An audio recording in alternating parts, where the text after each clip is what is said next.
Do you remember the first time that you met me, like our first kind of interaction? But I don't know that I remember the very first interaction. It's always, see, you know, whenever you deal with like better looking people and stuff, they never remember the first time they met you. You always remember when you interact with the cooler group or something. Do you remember the first time that you met me, like our first kind of interaction?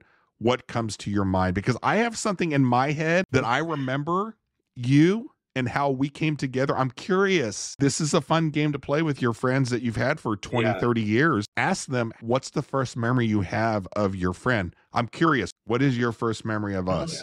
I want to say, so if I remember right, we both walked in that sex store in Columbia and we both had one of those fake mustaches on. You had like the beard. Actually, you look a lot like you do now. I don't exactly remember how we met, but I assume it was at our, you know, our duplexes were across from each other. Like you mentioned the Friends reference. Like I know we met through that, but I don't remember our first meeting. I remember funny stories of how we would interact, but I don't know that I remember the very first interaction. It's always, see, you know, whenever you deal with like better looking people and stuff, they never remember the first time they met you. You always remember when you interact with the cooler group or something. Here's my story, and you tell me if you remember. We played wiffle ball at some point, right? We played a little bit of wiffle. Now, this is when you were kind of with your first group at Mizzou. Yeah. So you had your roommates at the townhouse or the duplex, which is across the yard from us. Yeah, your back porch looked at my front door. Right. How I remember all of this, your ex, Heather, who was part of our little group. We had a group of, I think, 5.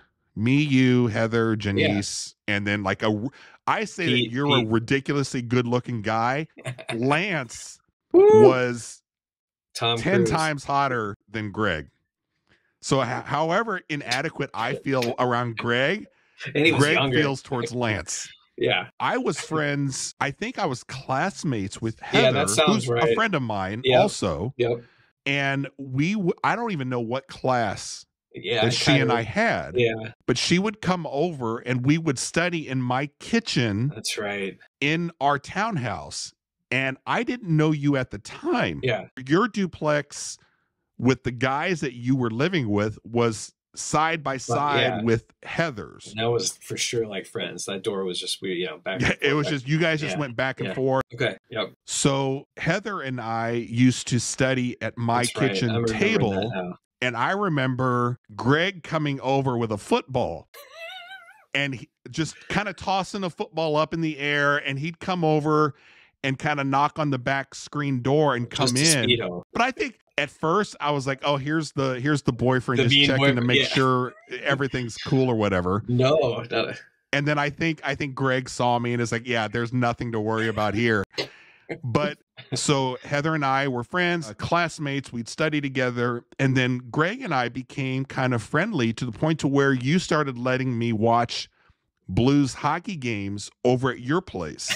That's right. You didn't give a shit about hockey. And I was like, no, I was not. Yeah. I think that was around the time. I think Gretzky had been traded to the Blues or something. I think I don't quite remember, but I do know it had to do with the Blues. And you would just let me come over and watch the Blues while I think while you went to go party with the girls next door or something. So that's how you and I kind of started to I do remember that. I hang remember out a little bit. You guys having the class together, that rings a bell.